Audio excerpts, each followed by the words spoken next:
Good morning, everyone, and welcome back to the Community Service Associates Board of Directors meeting of Tuesday, March 30, 2021. We were in recess after an executive session of the board, and I'm calling back to order. There are no actions from the board's activities necessary to take up right now. And so I'm going to move to the next item, which is the ratification of the Board of Directors meeting minutes of February 23rd, 2021. You all had those minutes to review. Are there any changes, additions, questions about those minutes? If not, I'll call for a motion to ratify the approval. Mr. Johnson, second for Mr. Thompson.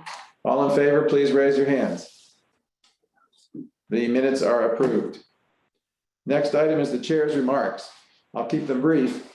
In my letter to the community of last Friday, I noted, as anyone who is here in Sea Pines this week, that we are at near, if not full capacity in terms of the residence properties that are being occupied, whether it's by the owners who are full-time, owners who are here part-time, although part-time is now a term of art with so many people, so many former non-residents spending many, many months here to avoid the cities that they've come from in terms of COVID and weather. And then we have a number of short-term renters who are enjoying both spring break and the good spring weather, and we are likely to be here for a while. With that, Sea Pines is clearly a different environment than it was 5 or 10 years ago. I guess as someone noted, it would be like me trying to get into the tuxedo I wore at my wedding. It's not likely to happen. And yet, I am who I am, and I enjoy who I am now. And I think the point is, we in Sea Pines have to start enjoying Sea Pines the way it is now and the way it's likely to be for some time. And I think, as I indicated, whether it's guests or part-timers or residents, we still have the beauty of our bike paths, the beauty of our environment, the beach, the forest preserve, the stables, Harbor Town, the Sea Pine Center and South Beach, all of which are pretty much the same as when we came here the first time as tourists or guests. And so I'm urging folks to recognize that it isn't going to be the way it probably was when you came the first time, but it's still Sea Pines, and we can still continue to have a great community. In that regard, this board is going to be very active this year in finding ways to maintain Sea Pines the way it is, the way we love it, recognizing the changes that have come. And indeed, that may require some changes in regulations, as we're going to see today. We may require some changes in finding additional funding resources for the operations. Now that through the referendum, we have happily solved our long-term concerns on our infrastructure. And there may be other issues that we need to address, whether it's changing the way we handle the gate, whether it's changing the way we handle Tower Beach, even just jet parking in generally. But I look forward with this board to being a very active board this year in continuing to solve problems that exist, because the new Sea Pines isn't exactly as the old Sea Pines was, but it's still great Sea Pines. With that, I'll turn it over to our president, Sam, for his report. Thank you, Larry, and the board, members of the community. It is a very busy time in Sea Pines, and it's going to be a very, very busy year. We have a number of very important updates from our directors, and I think the community will be pleased with some of the things we've been working on and some of the things to come over the course of the next 6-9 months that we're going to be putting in place. I would ask for the directors, as they give their reports, to make sure that we cover all those things that are of interest to the community, and then I will save some time. I may weigh in on those reports as the directors go through them, but it's a very full agenda with lots going on, and looking forward to updating the board and the community. Great. Let's move then to the director's reports. Amanda, you're first. Thank you, Larry and Sam. Good morning, board members, and good morning, Sea Pines property owners. My name is Amanda Sutcliffe-Jones, and I am your CSA Director of Communications. Appreciate the chance to speak with you this morning. Just a couple of quick updates. Our annual meeting, the CSA and ASPO annual meetings, have been scheduled for Monday, May 3rd. The meetings will begin at 10 a.m. They will be broadcast via Zoom. The date of record for the annual meetings for both CSA and ASPO was March 8th. So you did need to be a member of ASPO or a property owner in CSA to receive the proxy for that meeting. Proxies to establish quorum were mailed out separately to members on March 24th. So just last week on Wednesday, those were mailed out. Do give it a couple business days. If you haven't seen your proxy in the mail by the end of this week, please reach out to staff and we'll be happy to get you a replacement. You can email us at info@csacpines.com and staff will take care of getting you a replacement ballot, proxy. The registration for the online Zoom meeting is open. You can visit our website at cpinesliving.com/annual meeting to register for the Zoom meeting as well. So do make sure to get that registration taken care of.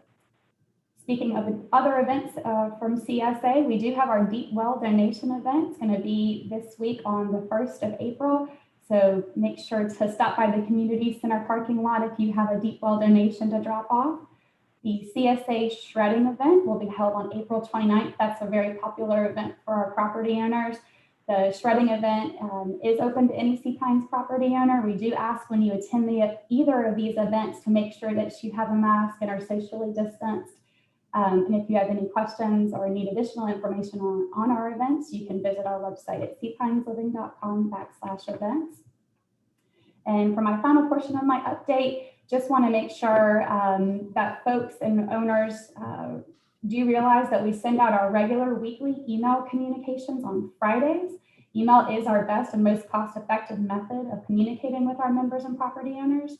If you need to add an email to your account or if you need to update your email address, staff will be happy to assist you with that or any other question that you might have related to CSA. You can contact us by phone at the office at 843-671-1343, or you can email us at info@csacpines.com. That's my update, Sam. Thank you, Amanda. Any questions for Amanda from the board? Sam, any questions for Amanda? Before we go on, I meant to mention that for those who have questions of the board during the meeting, we have a few. I just want to emphasize, if you have any questions for the board, we would be happy to answer them at the end of this meeting, promptly following adjournment. And you can send them still to questions@csacpines.com. So again, if you're watching and live, please feel free to send those questions in. We will answer them promptly today. Okay, if there's no questions for Amanda, we'll move on to Finance and Administration. Ms. Shanahan. Okay. Thank you. Good morning, board members. For the Finance Department, the 2020 calendar year statements are currently being audited. We anticipate having an opinion in time for the annual meeting in May. Unfortunately, there are still about 400 residential property owners who have not paid their 2021 assessments. So beginning April 1st, which is Thursday, we'll be suspending their passcodes, not only for their guests, but also for their short-term rental guests. In administration, we have currently between maintenance and security, we have 7 job openings. We have a significantly tight job market, so we do struggle with that. And lastly, our information technology is working closely with security to get our short-term rental software up and going. So we're excited to have that happen. Okay. That's all I have. Thank you. Any questions for Victoria from the board? Hearing none, I'll move on to Russell Fredericks, Maintenance and Major Enhancement, Major Projects. Thank you, Mr. Chairman. I think I'm having a little issue with the video here. If everyone could hear me. Yes, can you hear me, Larry? Yes, we can. Thank you, Russell. Again, sorry, we're having a little trouble with the video here. Hopefully it'll start momentarily. Just wanted to provide a couple of quick updates this morning to the community. As we all know, we've been working on Sea Pines, North Sea Pines Drive between Lighthouse Road and Red Cardinal on some very important upgrades to our stormwater as well as our roadway in that section.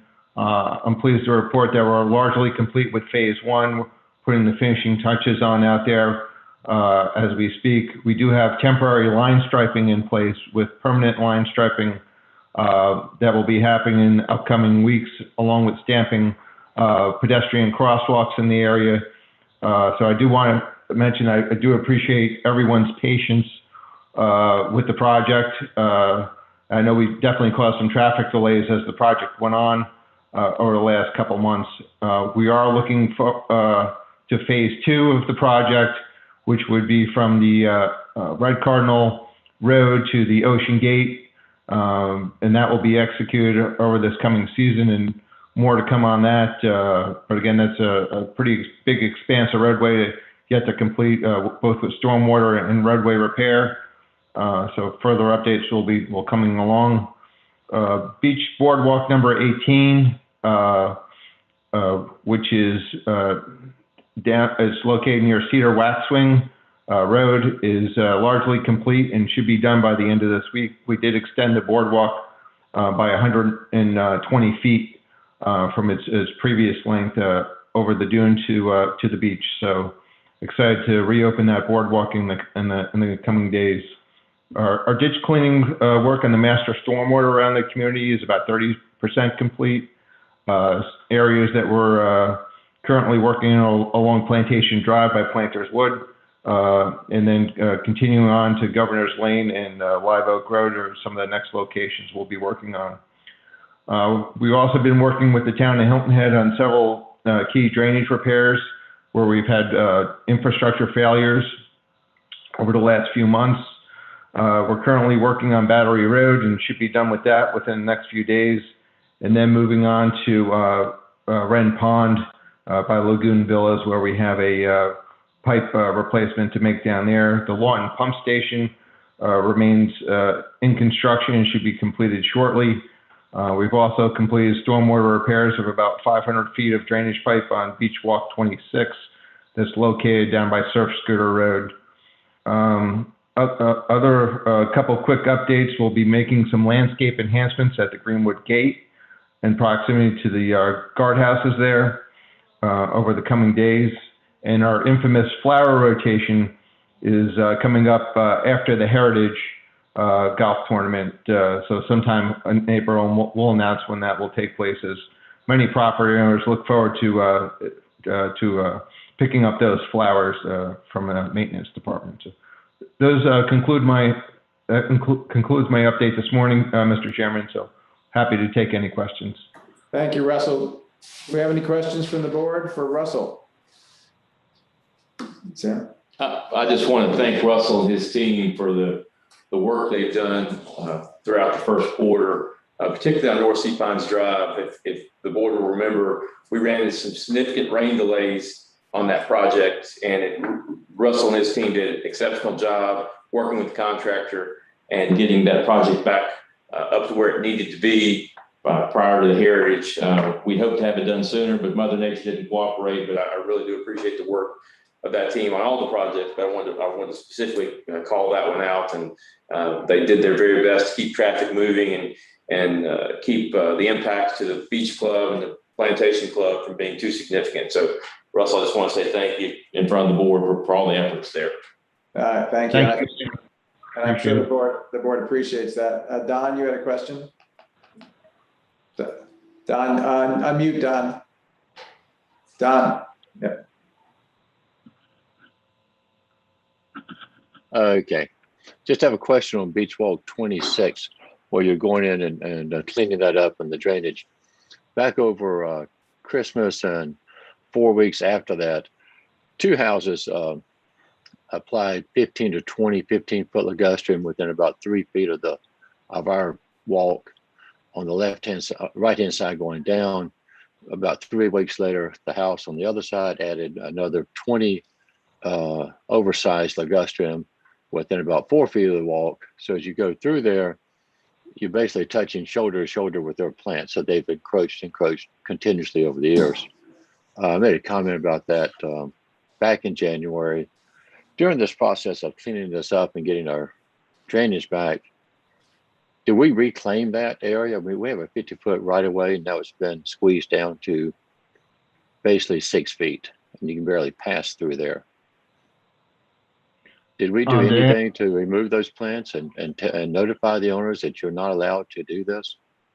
Through that area, Don, as we know, we had a significant drainage failure the area has been brought into, if you will, but certainly the amount of plant material that's in those yards really requires some further discussion with multiple property owners. And it's just not on Beach Walk 26. It's certainly a universal issue throughout many of the beach walks in the community where these encroachments have been made through many, many years. So it's certainly worth a discussion, but something that I think that we should table offline to see how to approach.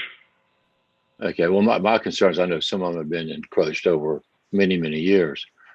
These were encroached January of this year. So I think we should take action quickly to notify them that this is not how you take over our beach walks. And I just assumed we would, because of all the construction, we would probably remove those plants and take that area back. Again, there's significant plant material, irrigation and so forth. I think it would also require surveying most of those yards in that area would be the other thing I would consider doing before taking further steps. So. Okay, when I was going through there, they had surveyed and it was clear that they were moving beyond their survey by 10, 12, 15 feet intentionally. Again, I think we should discuss offline and see how to regroup on that issue. Okay. Don, I'm happy for Russell and I to go there and take a look at that, as well as have Russell look at the other beach walks to make sure that we're in compliance with any encroachments that prevent passage, ease of passage through there for our property owners. Happy to have us do that and make whatever actions are necessary to remedy the situation. Okay, well, thank you. And thank you, Don, for that note. Any other questions of Russell? Russell, I do have one question. I know we were able to finish what we wanted to finish on North Sea Pines Drive in the spring. What's the next step on North Sea Pines Drive? Is it October? When do you expect to take up whatever we're going to take up? And what's the next? And what's the follow up? Thank you for the question, Larry. Certainly, the next big steps that we have are drainage infrastructure. A lot of that infrastructure is in the beach easements that start at North Sea Pines Drive and outfall to the lagoons behind those homes. I think to answer your question, it does warrant some more internal discussion in terms of timing. We would like to get ahead of some of that construction prior to the fall. But again, I think it does require some more internal discussion to the exact schedule, as we know that there's certainly an uptick in visitation throughout the community. We saw that this last fall as well. There's a lot of drainage crossings under North Sea Pines Drive to install. So again, something that warrants additional discussion before we project a schedule out. Okay, maybe at our next meeting in May, Yes, sir. We can try and focus on, so folks can have 3 or 4 months advance notice of what's happening. Thank you. Any other questions for Russell? If not, we'll move on to operations and special projects. David Henderson. Thank you, Mr. Chair, and good morning, everyone. I'd like to start with a few Forest Preserve updates. On March 10th, the Sea Pines Forest Preserve Foundation safely conducted a small-scale test of prescribed fire. Going forward, the foundation will continue to evaluate the most appropriate way to reintroduce fire as a natural element of the Forest Preserve ecosystem. A ribbon cutting ceremony was held yesterday for the new equestrian bridge over Lawton Canal. The bridge was made possible with a contribution from Lawton Stables and with additional support from the foundation and the Sea Pines Resort. The bridge was named Harley's Crossing and is anticipated to become fully operational over the next couple weeks. The foundation received additional support in 2020 from the Sea Pines Architecture Review Board and has recently received a commitment for a significant contribution from a residential property owner. The RPO contribution will be made regularly over the next 2 years and will be used to provide new access for wildlife observation and outdoor recreation activities. And additional details will be provided as they become available. The Salty Dog will be hosting a spring celebration event to benefit the Forest Preserve. It will be on Saturday, April 24th from 6 to 8 p.m. Appropriate COVID protocols will be followed, and pickup and delivery options are available. Tickets are $50 per person and are available now from the Salty Dog. It's springtime and the azaleas are blooming. If you haven't had an opportunity to walk or drive through Six Oaks Cemetery and the abutting Six Oaks Park, it's a beautiful time of year to do so. Six Oaks Park is home to the 6 iconic live oaks that are the namesake of the cemetery and are some of the oldest trees in sea pines. I'd like to conclude my update with a couple comments on coronavirus. As you may be aware, phase 1A vaccinations began in South Carolina in December of this past year. Today, we are in phase 1B, but starting tomorrow, phase 2 will begin. This means that beginning tomorrow in South Carolina, anyone 16 years of age or older will be eligible for a vaccine, but vaccine supply and appointment availability will ultimately determine how long it takes for those who want a vaccine to get a vaccine. It's also important to note that you are not considered fully vaccinated until 2 weeks after your final dose. Accordingly, the CDC and South Carolina DHEC continue to recommend social distancing, masking, avoiding large crowds, etc., as we work toward herd immunity. That concludes my report, Mr. Chairman. Happy to take any questions. Do we have any questions for David? I do want to recommend those who haven't already done so. The Salty Dog has been very generous in offering to host this event. It will be COVID protocol safe. For those, the tables will be spaced and you can select the people you want to sit with as the people that you're comfortable with. And it's a great event and it will do a great deal for helping us offset the lack of some of the events we had last year.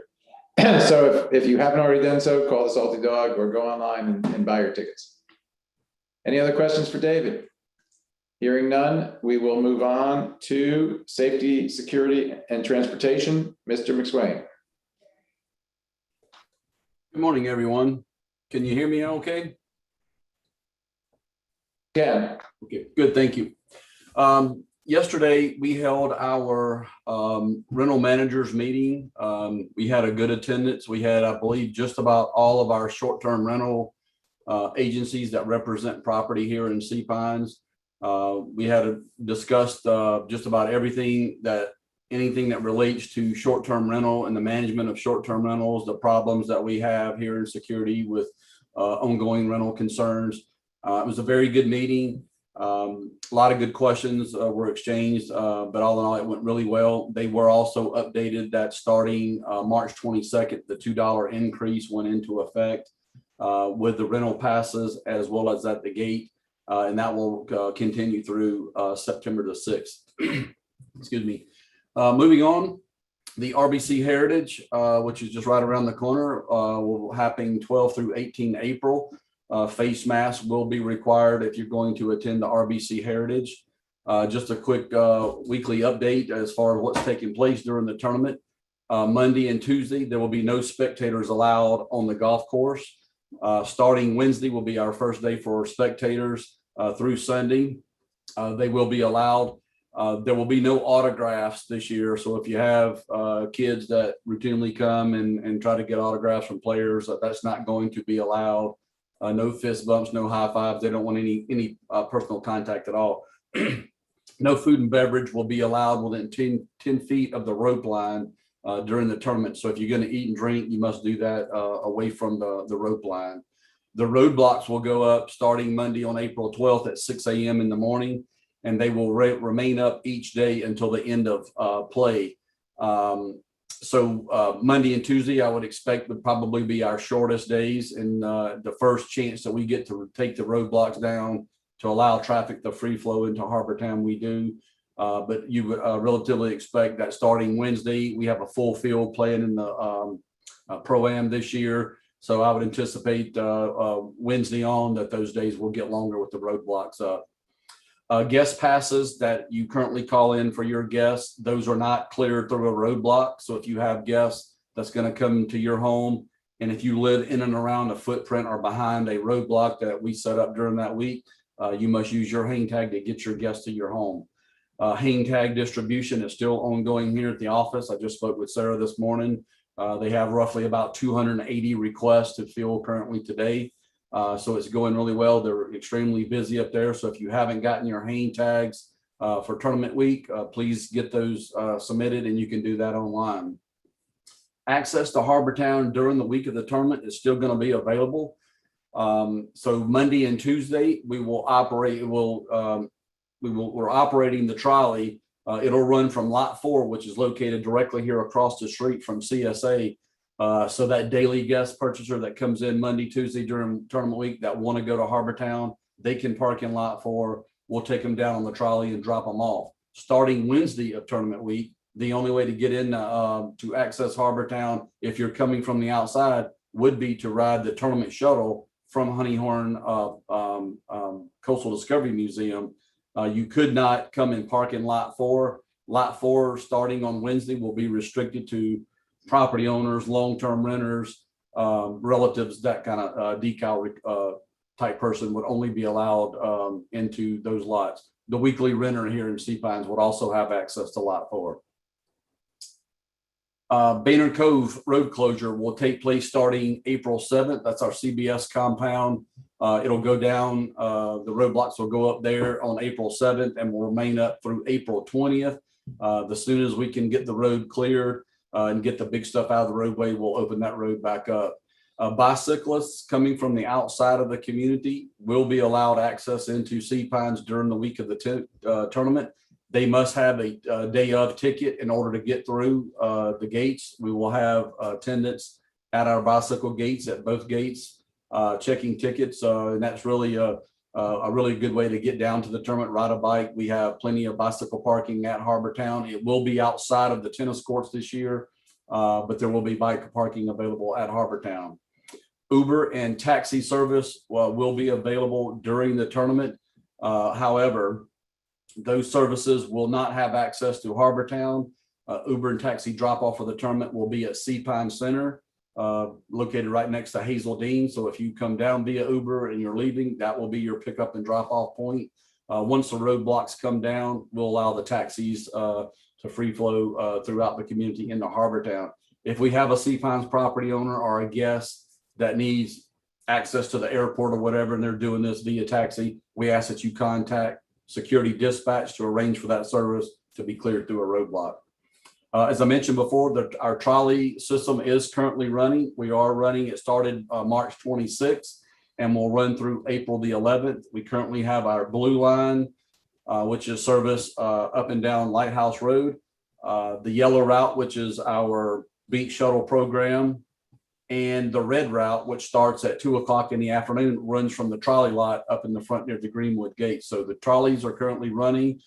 We are running them at 50% capacity. That is subject to change if we get some changes. And I know that Sam is looking into possibly making some changes with that, but we will update the community if we end up changing the capacity for the trolleys. They are being sanitized on a daily basis.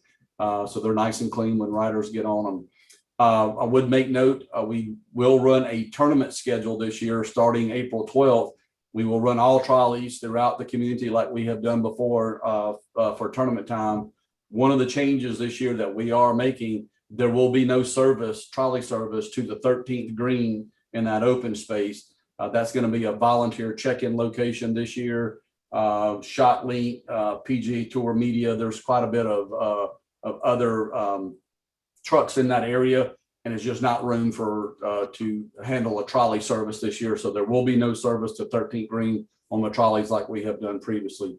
And for a more updated and real-time schedule, go to seapinestrolley.com for routes and times. Victoria briefly touched, we are working with CSA 360.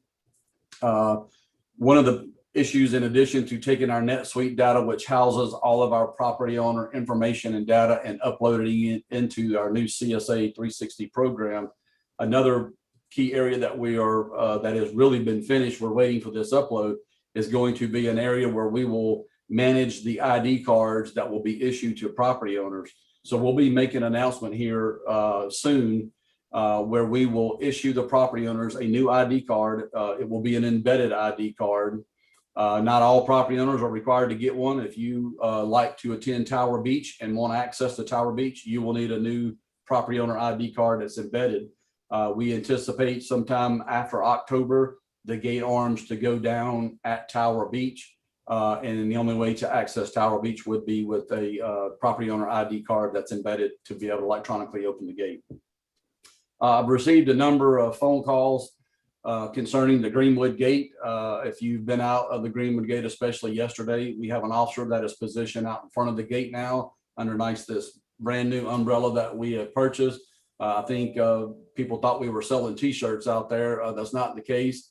We've moved an officer out in front of the gate. So in the cash lane, we're selling 2 passes at simultaneously, just trying to pick up the speed and move people through. So that nice new brown umbrella up there, that's what that is as far as for the officer that is working out in front of the gate. We're also in the process of installing cameras there next to Greenwood Gate that will cover the Harris Teeter side of the roadway. We had some car break-ins in here in January.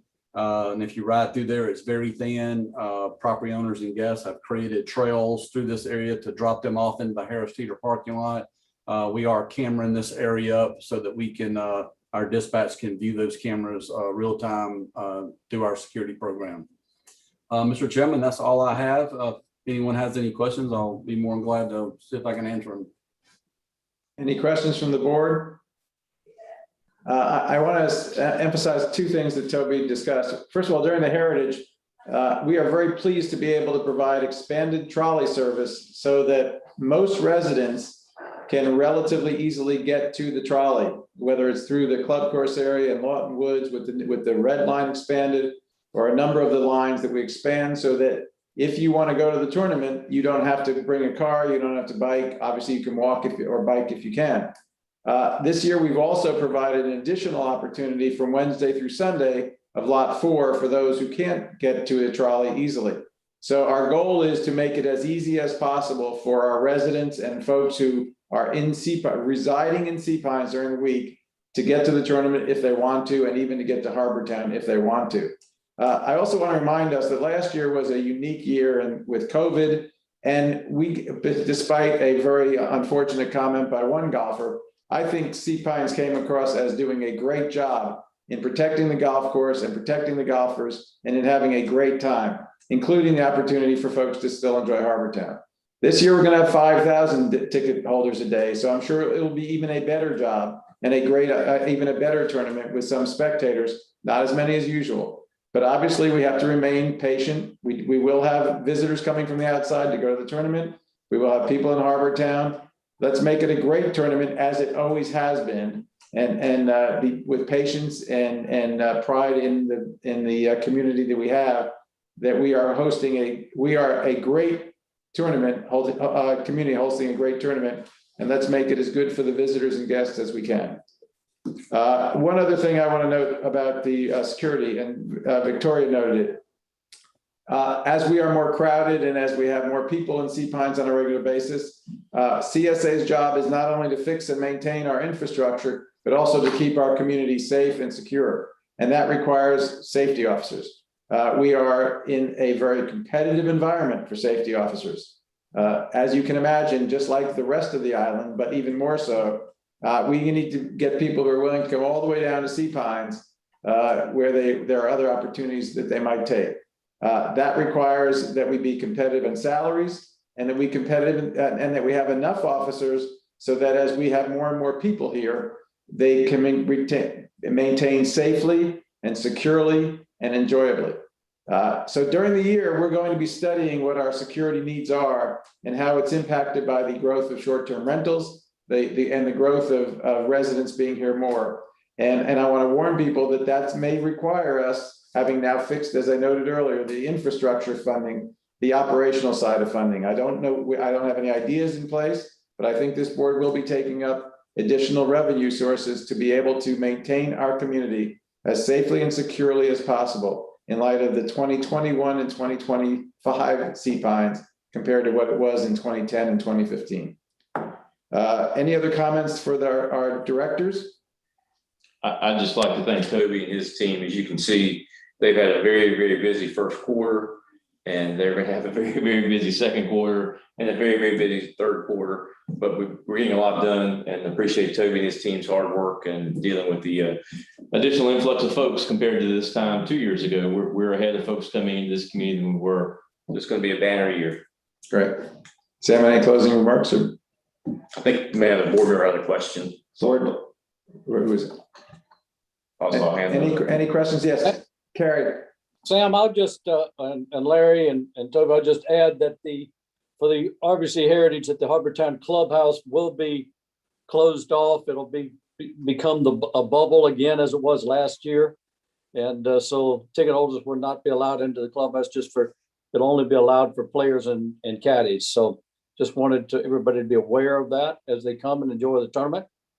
But there will be facilities, retail facilities on the golf course between 1 and 9, smaller than we've had in the past, as well as out on 17 where there'll be some food concessions out there as well. And Liberty Oak, we will also have a retail concession over there. So just add that so everybody can be aware. Thank you, Carrie. Any other questions? If not, we'll move on to the financial update. Mr. Borghese. Larry, just one question. Are we sold out for the tournament? Are you guys sold out? No, we are not. We are getting pretty close to selling out the Saturday ticket that includes the food and beverage. But there's still Wednesday tickets available, Thursday, and in each day. And given the quality of the field, which will only get better as more commit, I'm sure you'll get, I'm certain we'll sell out. So thank you, Carrie. Thank you. Gary, I just got an update from the tournament this morning. Wednesday and Saturday are sold out. Okay. But that's only one ticket though, Toby, right? They didn't clarify that. They just, because I asked which days our tickets sold out, and they responded Wednesday and Saturday. And I know Friday is getting very close as well. So I think if people want tickets, they better go get them. Yep. Okay, we'll move on then to Mr. Borghese, financial update. Now we're going to move to Victoria, who will provide the financial update.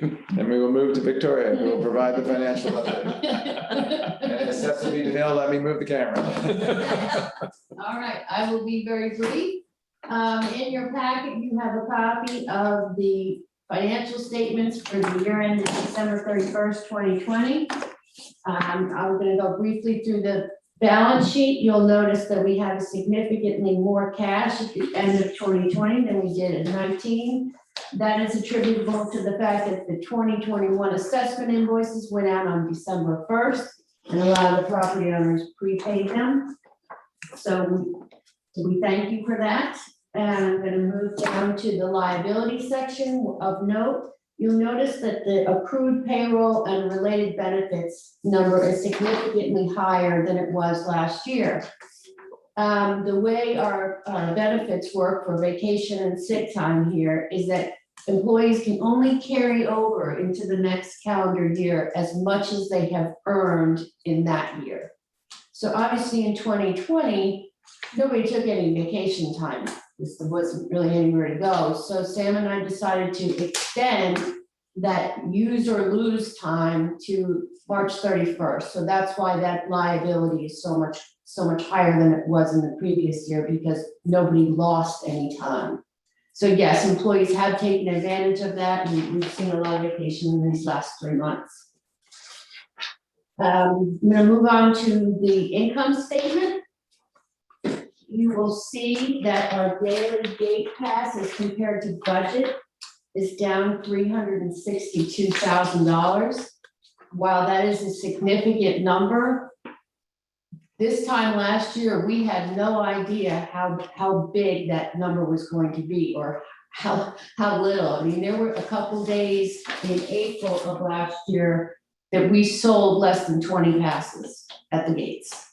So then you'll notice that next line is your short-term renter, as we all know, is over budget by $88,000. So the uptick in the short-term rental helped to offset the loss at the gates. And you'll see in the expenses, I usually put a footnote right on the face of the income statement explaining any significant variances. I did want to point out at the bottom, you have a governmental grant for $1.1 million. That is that Paycheck Protection Program. We were notified last month by the Small Business Administration that that loan has been completely forgiven. We ended up the year with revenues over expenditures of $922,000. While it looks coincidental that the amount of the PPP loan was 1.1 million and we ended up at 922, a lot of that is that excess revenue is attributable to us cutting way back on a lot of savings, because this time last year, we just didn't know how bad it was going to get. So the decision was made to cut back significantly on expenditures. And that PPP loan was very necessary. We used every dollar of that to keep everybody employed. We didn't furlough any employees. We didn't cut back hours. We kept everybody employed. A lot of them were, of course, working from home, but we used every dollar of that loan to keep all the employees fully paid and full benefits. Anybody have any questions? Yeah, Victoria, echoing Larry's comments earlier about needing to really spend some focused time on looking at the finances and how we're going to fund infrastructure, not the infrastructure capital, but operating infrastructure like security. It sure demonstrates here how if the gate's volatile, we got a problem, versus we have an ongoing security demand, ongoing demands of our property, the use of all of our roadways, maintenance of all that. So I think this really highlights Larry's point that we need to find sources of revenue for the operating structure, particularly with the increase in rental and increase in traffic. So I hope we don't lose this as we go forward into the year, this lesson learned about gate volatility. You would agree with? Thank you, Jim. Yes, I absolutely agree with that. With the increase in the short-term renters, and that activity is helping, but it's also, as Larry mentioned, it's also driving more security needs, as well as maintenance. Thank you, Jim, for the question. Any other comments or questions of Victoria at this point? If not, I'll move on then to our committee updates. Committee chairs, I know we've spoken with all of you. We want to keep things moving, so if you have a report, please let me know. If not, we'll move on. Communications, Mr. Ellis. I'll only add one thing to what's already been said. In view of the fact that many of our committees and even boards have months apart between meetings, we are now starting to electronically approve minutes of a meeting within 30 days of the meeting, so it can be posted within 30 days to keep minutes current for everyone instead of having the long gaps. And that's all I have to add to what's been said. So just so I'm clear, if a committee meets on March 3rd, the minutes will be prepared, they'll be circulated, and with the idea that all committee members will vote promptly. And as soon as the last committee member votes, instead of waiting till the next committee meeting to ratify and then publish, we will be publishing upon the last committee voted, and we'll put them on the website. Is that correct? That's correct. Okay, I think that's a great. I know it puts a little more burden on the committees to get their minutes done quickly, and then on the committee members to vote. But I think it is a great improvement in the way that people have the opportunity to see what the committee meetings are about vis-a-vis minutes. And I know it'll satisfy those who do like to read committee meeting minutes on a regular basis. So thank you, David. Thank you for that update. Finance, Mr. Borghese. Okay, the Finance Committee met on March 23rd. That was a week ago. The Finance Committee charter was reviewed. Recommendation was made to enhance a couple of line items with respect to internal controls. That has been done, and the committee and the charter is now will be before the board to approve later in this meeting. Additionally, we reviewed the financial statement, the unaudited financial statements as of December 31, 2020, much as Victoria just went through today. A number of issues were discussed, but we do have a motion for the board to accept the unaudited financial statements, and that will be forthcoming momentarily. Additionally, Victoria prepared a draft of the audited statements and footnotes, and those have been reviewed by a number of our committee members. Edits have been made, and several footnote disclosures were discussed, and we've worked through that subsequently to our meeting up until today, and further edits have been made, and those will be presented to the auditors for their review and either acceptance or their comments. And we'll deal with that as the audit continues.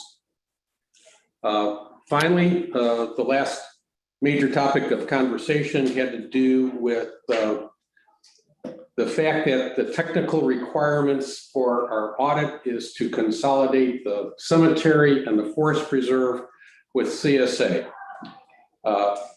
What we have done in the past is to issue CSA statements only and to accept an auditor qualification for the non-compliance of the technical issues of having to combine due to ownership. I would say not ownership, but Common management. The fact that the trustees are common, and therefore that's a technical requirement. We discussed that. The consensus of the committee was to continue for 2020 to continue a CSA statement only and to accept the auditor's qualification. And another consensus was to consider additional financial disclosure and supplemental so that the community could better understand why there is such a significant difference in the operations of the cemetery and the forest preserve. And then the Finance Committee will continue to look at whether or not in the future consolidation should be considered. With that, I'd like to make a motion, which is motion number 9A, I believe, in our packet. If I can find it, here it is.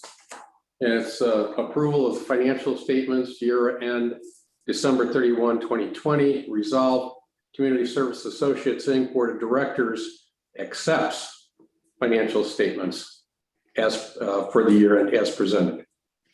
Is there a second? Second. Mr. Spear seconded. Any discussion? Any questions of Mr. Borghese on the financial statements? Hearing none, all in favor of the motion, please raise your hands. Any objections?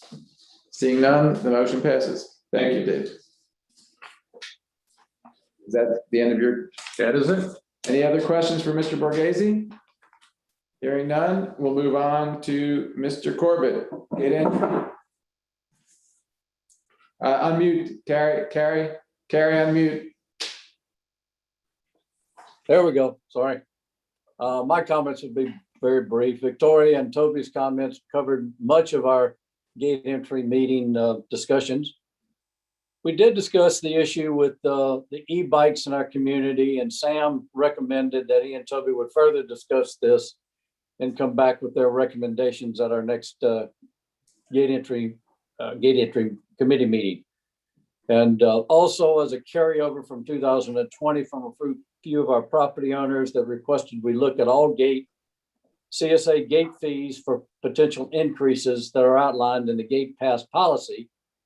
And we felt that this again should be given to Sam Bennett to further look at and come back with his recommendations. So that's all I got to add. Thank you. Any questions for Carrie on his committee? Seeing none, we'll move on to governance and Mr. Caskey. Good morning. Thank you. We've narrowed the governance agenda basically to three very best practices kind of discussions. The first is the being able to advance some simple referendum around electronic voting. So we're brainstorming, analyzing, working with Sam and his team about what would be the advantages, the disadvantages, and the hurdles to be able to amend a covenant that does not allow for electronic voting to go forward. So that remains under discussion. Larry, you referenced that within your most recent newsletter. The second area is we are continuing to work with outside counsel as well as the committee to look at the issue of conflict of interest, how we coordinate our policies with that of the state laws, and how we manage confidentiality of materials so that we don't have things coming out of committees, out of activities, and just get out of hand relative to topics under discussion. So we're working through those discussions. And the third is we're working on improving the structure and the framework around committees, how we produce minutes, summaries to make them more timely, more available to the community, how we do orientation, committee membership recruitment, those kind of activities, as well as some standard charters that we could put into place for each of the committees and move forward without having to do annual updates and reviews. So those are the three major headers for governance at this time. All discussion points, nothing concluded, but a very good committee with great membership of, I think, 9 or 10 property owners outside of the board who are very active and engaged. Any questions for Mr. Casti? I will note that coming out of that committee, staff under Sam's leadership is going to study in depth the potential for using electronic voting in our directors' elections first, and to determine what the complexities of it are, recognizing that not all of our property owners, 5,800 property owners, may have easy access to electronics, and working through those issues. But our hope, Sam, is I think that by the June meeting of governance, we'll have some proposals that they can discuss. Is that your timing? Our goal is to have at least an outline of what we think it will take to perform the electronic voting for the board directors meetings and bring some recommendations back to the board. Great. And I think at that point, our hope is we'll have enough to start studying so that if we can get them in place if we want to adopt something by October for that election, with the hope that if it works for elections, we can make it work for referendum as well. And of course, that would require a referendum to adopt. So let's see if we can get it to work first for that which doesn't require a referendum. Right. And again, Larry, that would be a simple referendum, single item. Once we completed the study, to advance that to the community to say, let us update our practices to more contemporary ways of doing business. Any other comments for Mr. Casti? Okay, before turning it over to Charlie Miner for land use management, Charlie's going to be introducing a resolution to adopt a new to update the CSA land use rules and regulations. Just to give a brief history for those who don't know, this set of updates started in our land use management committee, which is a joint committee with ASPO. And they did an enormous effort looking not only at what was available, what we had in place here, but comparing our rules to other communities on the island and elsewhere. They went through legal review and they adopted they recommended to ASPO a set of rules. ASPO studied them, did some changes, and then they have adopted them and sent them to us. Our board has seen these. I want the public to know that our board members have seen these rules over the last 9 months several times. All have had an opportunity to comment on them, to discuss them. We've had 2 workshops concerning them to determine what this board's interest might be in them. We created another once ASPO had recommended them, we created a sub-task force to try and implement the changes that the board generally felt as a consensus were necessary. And so what we're looking at today truly is the work of a number of folks from the community, from the 2 boards, and from our legal counsel. With that said, if this board today adopts those rules, they will be adopted and become effective only on July 1. In other words, we will give the community 3 months advance notice of what the rules are. And hopefully the community will review them. And if there is an egregious problem with any particular rule that the community sees, we will certainly take that into account in time, hopefully, if necessary, to further discuss and if necessary, amend the rules. So today's action doesn't become effective immediately. We hope the community will review them. I hope, speak for the board if they're adopted, particularly after all the work that's been done, that they work. But like anything else, it's worth having the community see what we're doing and give us their feedback, so we can fix egregious issues coming out of it.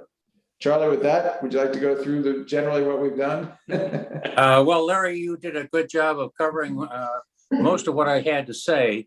Sorry. I wanted to thank. Sorry. Can't take the podium away. No, that's quite all right. I did want to thank Dana Guazzo and Rich Spear, who chaired the LUM committee, and of course, Ryan Cash, who is the land use monitor that in fact undertakes the various tasks that we have. So yes, we have a set of rules and regulations. I would comment, in addition to what Larry said, is that as we all know, there are a set of covenants that govern our community, but there are also another set of rules, which is called the South Carolina Not-for-Profit Act, which allows an organization like CSA to make sure that the community lives up to a basic set of standards. So the new rules, which have been put together, as Larry mentioned, over numerous meetings, embody the authority not only under the covenants, but also under the State of South Carolina Not-for-Profit Act. So that's somewhat new in terms of the way we have looked at the critical issue of how do we maintain a community standard and avoid having some really disastrous properties go into disrepair. And that this proposal, which is 12E on your agenda, addresses that. And as Larry again said, would go into effect July 1st. That's pretty much my report. I think it's worth noting that perhaps the most significant update to the rules is we have added pursuant, and Charlie, thank you for noting that, pursuant to the South Carolina Act and authority that were granted, we have added forfeitures to the rules for those who do not take the opportunity to comply when Mr. Cash, Ryan Cash, or whoever our land use manager provides notice of a problem. There are opportunities to appeal his notice directly to Sam Bennett, and if you're still not comfortable, our president, to the board. But the goal is to get compliance. If you haven't complied after the second notice, you'll be subject to forfeiture. Depending on the nature of the complaint, the forfeitures could be significant. If you continue to fail to comply, the forfeitures will mount up. And if necessary, we will enforce them through court and other permissive rules, opportunities. So that's the big issue. The goal isn't, though, to enforce forfeitures. The goal is to obtain compliance. And so our land use manager will work as best they can to provide compliance with the rules and only as necessary enforce forfeitures. Are there other questions or concerns with the rules?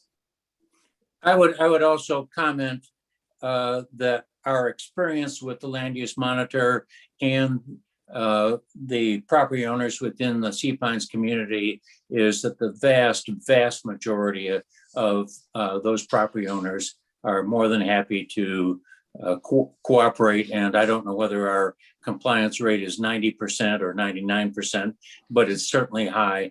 And that's a tribute to Ryan doing a good job of working with property owners when there's a problem. Agreed. Jim Caskey? Could we discuss a little bit? We have this 90-day window for comment, for opportunity for the community to see it. What are the few of the steps that we're going to use to alert the community about this new update of our rules and regulations around land use management? Sam?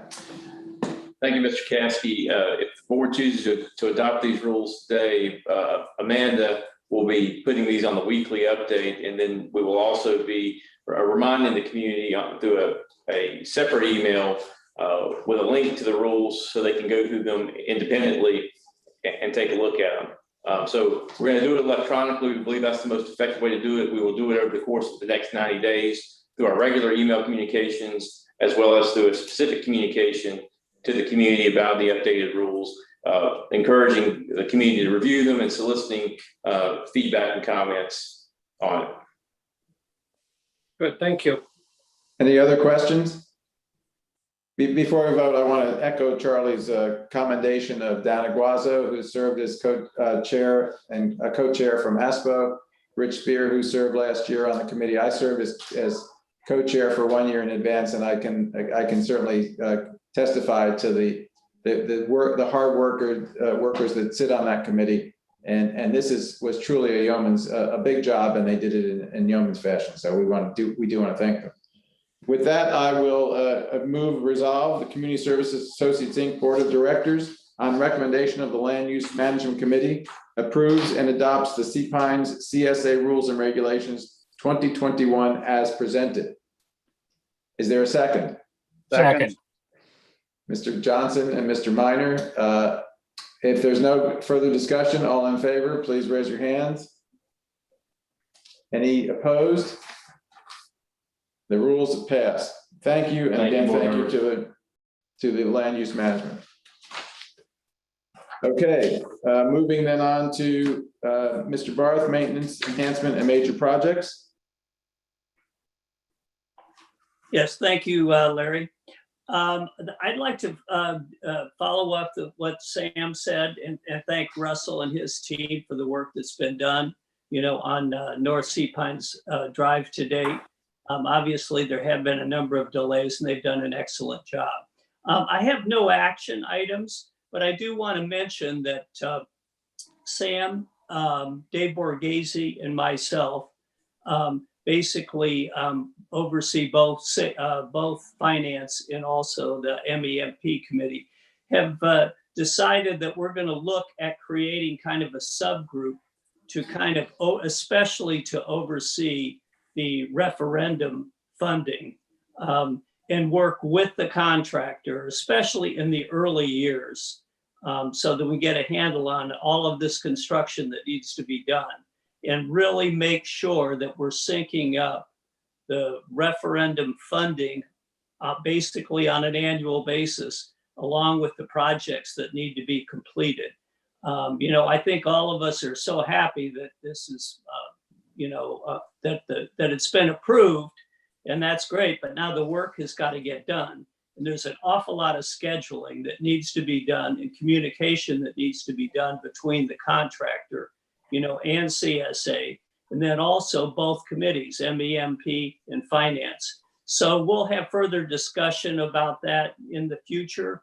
We will keep both committees beyond the subgroup, both MEMP and the Finance committees informed, in terms of our progress, and in turn pass it on to the community. So you'll have a sense of where we stand. There were some very logical questions earlier about when are we going to start a certain project and when are we going to end it. And I don't know that we can be definitive about that, but that certainly is a goal to make sure the community has a sense on exactly how all these projects are coming forward. That's it. Thank you, Barry. Any questions for Barry? Seeing none, I'll move on to safety and security and transportation. Mr. Johnson. Mr. Chairman, thank you. The Safety Security Committee did meet on March 3rd. And I got to be honest, all discussion points that were pertinent in our committee meeting have already been covered by either Toby McSwain or Victoria or you. So with that, I will submit my report. Thank you, Bill. Any questions for Bill? Seeing none, we'll move on to short-term rental. Mr. Ellis again. Well, I'm kind of similar to what Bill Johnson said. All of the topics I would have to comment would be a reiteration of what has been said to date. So rather than to just repeat, just notice everybody that we're going to get all of the complaints about multiple cars parking all over the place and bikes. But those are things we're going to be dealing with. But other than the fact that all the renters, investors, and rental agencies we've talked with have great big smiles on their face because of the tremendous increase in business and their ability to increase their rental fees, that part of our community is booming. And that's it. Great. Thank you, David. Any questions for Mr. Ellis? Seeing none, we'll move on to strategic planning. Thank you, Mr. David Chairman. Pardue. Thank you, Mr. Chairman. We have we've had one wonderful meeting since our last board meeting. We have about 15 members of our committee, including a number of non-CSA board members, very enthusiastic group. There's not anything specific to report now. We will have more specific ideas to present at our May board meeting. But basically what we're trying to do is to take the strategic plan that was developed and adopted by the board in 2018, update the important parts, and then figure out how to do specific things that we can do to improve and continue growing our community. So that's just kind of a generic report, but that's really all I've got to report now. There will be more specific suggestions that we'll give in our May meeting. Thank you, David. Any questions for Mr. Pardue about strategic planning? Well, thank you. Thank you all committee chairmen for your reports, and thank you for the committee members who serve on the committee. They provide a valuable resource as to what the public is thinking in the various subject areas that they work on. Okay, with that, I'll move on to new business. Before we get into specifics, I do want to note in your packet are the ARB reports of plantation unit, dwelling units, the density report, and the ARB applications for 2021. I'll just note for those who are watching that we, in January through February, we had 10 new single-family residences applied for, including new lots, 18 major alterations, 10 pools, and 4 new lots improved with 2 demos. So we are in fact seeing continued growth in homes and in improvements, which just says that Sea Pines continues to be a very vibrant place to live. Turning to new business, the first item is the approval of the committee charters from Communications, Finance, and Short-Term Rental. You have the committee charters before you. Each has been recommended by the committee and adopted by the committee for recommendation. Are there any questions about any of those? Seeing none, I'll move for the approval of the committees as presented, the committee charters as presented. Second by Mr. Borghese. All in favor? They are approved. Next is an amendment to the committee membership of the LUM and strategic planning committees. These are to include the new members as presented on the membership. If there are no questions, they've been recommended by the committee chair. All in favor of these memberships, new membership lists? Raise your hands, please. Seeing no opposition, that's approved. Next is the amendment of the appointment of the nominating committee for the Class A nominations. As we do every year, we have 3 seats that will be nominated, for which there will be nominations. I will nominate 3 of our board members to sit on the nominating committee. Before doing so, I do want to make at least one comment. Social media occasionally accuses the board of being self-creating and self-implementing, and that candidly we lack diversity, gender diversity, and we lack non-resident versus property resident diversity. And I want to make clear to the community that is as much, if not all, a function of who we can get to run for these offices. It is a big time job to be a director for CSA. Despite what it may appear to the outside, it takes a lot of effort to be a committee chair. Certainly takes a lot of effort to be a member of the executive committee. And we welcome members of the community who have served on committee, particularly those who've served well on one of our committees, to step up to the plate and serve and seek nominate election. That does mean putting yourself out to the public, but I can tell you, if you do so, having served now in my 3rd year as a director, it is a very rewarding experience. Some occasionally say it's a thankless job. Actually, just the opposite. I'm regularly thanked for being a board member, for being willing to volunteer my time to do what's right to make CSA work for the benefit of the community. So as we have a nominations committee named and we start the nominations process, we can't fulfill the number of people we would like to serve to seek election unless people are willing to volunteer. We will go out and solicit. Many of our committee members, our committee chairs will be asked to solicit their committee members to get people to apply. But I'm asking today, if you believe we lack gender diversity, if you believe we lack non-resident resident diversity, if you believe you could do a job here, if you don't want to sit on the sidelines and complain, come join us, seek application, go before the nominating committee, and let's see if we can get a full slate to run for the 3 seats that are coming up for election next year. So with that, I would like to nominate Mr. Johnson, Mr. Ellis, and Mr. Pardue as the Class A nominating committee, with Mr. Johnson serving as chair. All in favor of that slate, please raise your hands. Seeing no opposition, including from the 3 I've nominated. Thank you, gentlemen. That's the slate. On the Class B nominating committee, we have 2 commercial members who are not seeking re-election, Mr. Sigmund and Mr. King. I've asked them to serve on that committee, and they've agreed. So all in favor of that nominating committee, please raise your hands. And they will serve as co-chairs rather than give either one the gavel. Okay. I think that brings us to the business. It does. You covered it. So is there any other business to come before the board? I think Mr. Birdwell has something he wants to discuss. Mr. Birdwell? Yes, Larry, I'd just like to provide a couple of quick updates on a few things. Our quarterdeck project I wanted to mention is underway, I think people know, and making good progress. The demolition has been completed, very little, if any, disruption there.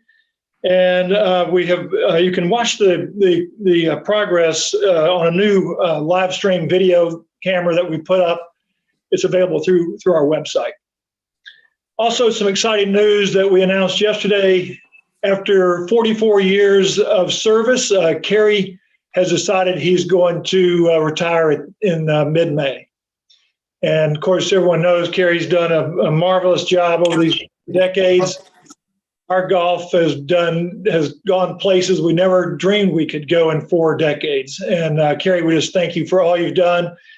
And it's going to be sort of a new day around here that we've got to fill. But we've got longstanding Kerry's right hand, John Farrell here, and John is going to step up and become our director of sports operations. And he'll be responsible for all of our golf maintenance, tennis, our tennis operations, and our partnership with Smith Stearns Academy.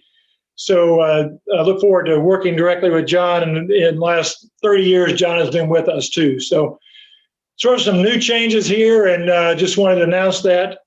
And then finally, I wanted to announce a new program that we have launched in support of the Forest Preserve.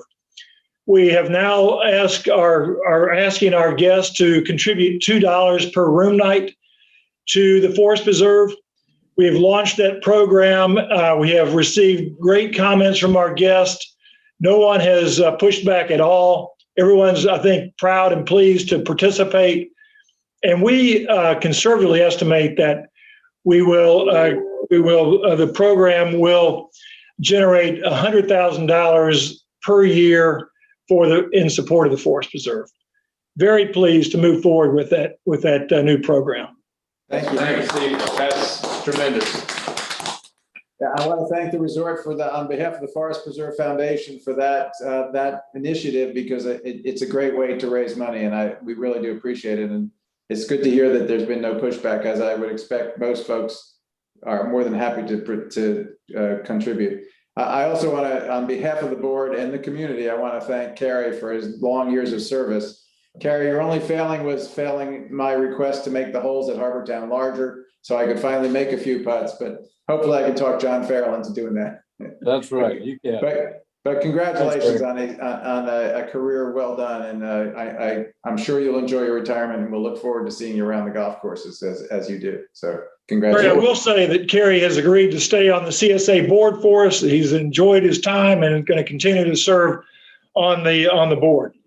I assumed as much. We wouldn't allow him to leave so quickly. Thank you, Kerry. On the Forest Preserve contribution, I just wanted to make clear that in addition to our villas and home rentals, the guests at the inn are contributing to the program as well. And we hope that other rental companies and other property owners who rent their properties will join us in this effort, because I think we could easily double the amount if everyone would go with the $2 per room night. Great. Thank you, Steve. Thank you. Thank you for that initiative. Okay, is there any other business to come before the board? Seeing none, I'll take a motion for adjournment. Mr. Pardue, seconded by Mr. Thompson. All in favor of adjourning, raise your hand. We are adjourned. We're going to go straight to question and answers. We have only a few so far, and I think we can handle them pretty quickly. Amanda, if Amanda has any more, I'm sure she'll bring them in. The first question comes from Kathy Borkran. First, she has two questions. One's actually a comment, but I'll read it as a question. I read that the infrastructure referendum passed, which is great. I do not remember seeing information on when we will be billed for the annual amount due. Our goal will be to include that additional $600 as a separate line item on your 2022 assessment, which is typically billed in December.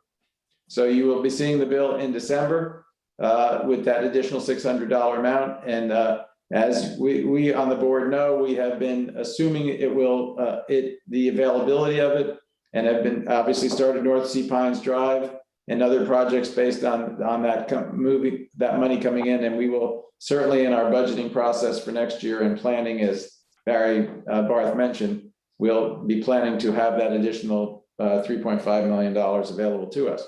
So thank you to the community for making that available. Ms. Borkman's second comment is, I think there will be less confusion at the front gate if the signage would say residents only instead of passes only. Perhaps a third lane could be constructed to the left of the gate as one enters Sea Pines that could say contractors and our visitors with a pass. And I guess the idea that she's concerned about the traffic. We certainly understand and sympathize. We all sympathize with the traffic coming into the community and certainly going out. Going out is a matter of Sea Pine Circle, and we're working as diligently as we can with the town to improve that area. Coming in, we don't currently have the land available to make a third lane. And obviously, to make a third lane would be a major capital project that we would have to determine whether or not we could do it. We obviously at one point thought about the gallery of shops as a gate pass entry, and that may still be in the cards. But I think Sam Bennett and Russell and Toby have come up with a plan, which is to add additional personnel outside the gate as a way of getting passes sold more quickly and redirecting people who may be in the wrong lane to get into the correct lane. And so our goal this summer is to try that with additional personnel in the hopes that that will improve the speed through the gates. If it doesn't, or we need to make additional improvements, I know Sam Bennett will make it happen. That's a focus of his, and I know he's going to make it work correctly. But at this point, we really don't have the ability to add a third lane without A, getting more land, and B, then spending huge amounts of money of capital. So that's Ms. Borkman's question. The last question that I have is from Peter Traeger.